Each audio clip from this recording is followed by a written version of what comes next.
Hello! In philosophy, problems arise when two ideas are incompatible with each other or in contradiction with each other. Take the problem of evil. This problem exists on two levels. On one level, the explanation, the best explanation for the existence of suffering. On the atheistic side, the explanation is evolution. People have a sense of self-preservation. Whoever did not have this instinct for self-preservation was more likely to die and not leave descendants. So we are descendants of people who had a strong instinct or sense for self-preservation. So when something threatens your life, you feel pain, and that is a warning, and then you must do something about it.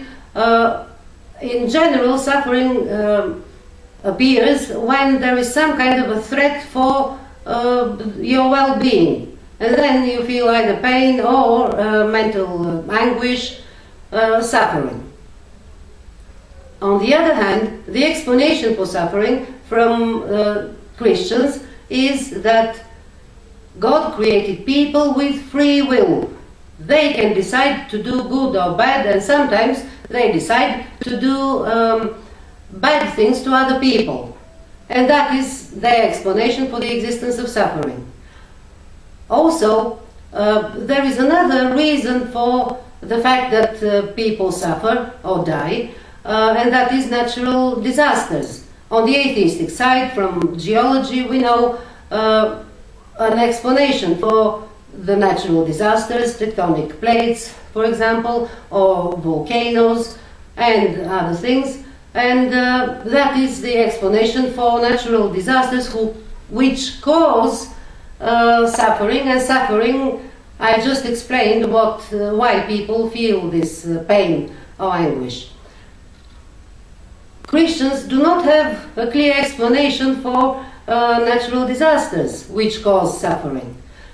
Their very convoluted explanation is that God has planned everything, and He has a secret plan, and He knows the future, and He knows that this bad tragedy, bad natural disaster will bring greater good in the future.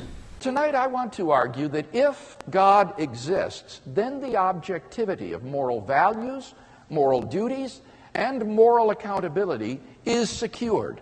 In his official moral argument, which is objective moral values exist, which is, if God does not exist, objective moral values would not exist. Second, objective moral values do exist, therefore God exists. First, he does not clearly explain what does he mean by objective moral values. When he compares objective moral values with the objectively existing physical world, we get the impression that he means that objective moral values are objects, although because they are not material, they must be objects in some ideal sphere. Like in Platonism, ideas existed in an ideal sphere. But Dr. Craig does not like this explanation, because then in this ideal sphere God will be only one in a crowd of many other things, and God will not be important. So he abandons this idea that which he introduced by comparing objective moral values with the physical world. He rejects that and says that objective moral values are in the mind of God, having said before that moral values exist outside mind. Anyway, moral values for him exist in God, and he imparts them in some way to humans.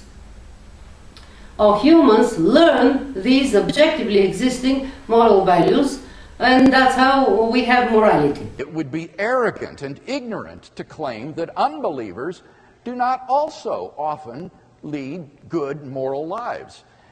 In fact, sometimes lives that put ours to shame. But I put it to you that they give explanation only for the morality of Christian people. Because Dr. Craig tries to say that moral values are written on our hearts, so all people, all humans have morality stamped in on their hearts, but anatomists can witness to the contrary. So that cannot be true. Another way to explain why people have morality is the only connection that they say people can have with God is the voice of the Holy Spirit in their head. Presumably Christians somehow hear that voice. And in this way only, that's the only way, they can learn about the objective moral values. But what about atheists? Dr. Craig cannot afford to say that atheists are just not moral. No, he has to say that there are atheists who are moral and good and so on. It would indeed be arrogant and ignorant to claim that people cannot be good without belief in God.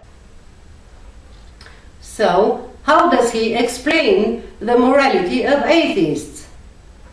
They do not have any connection with God.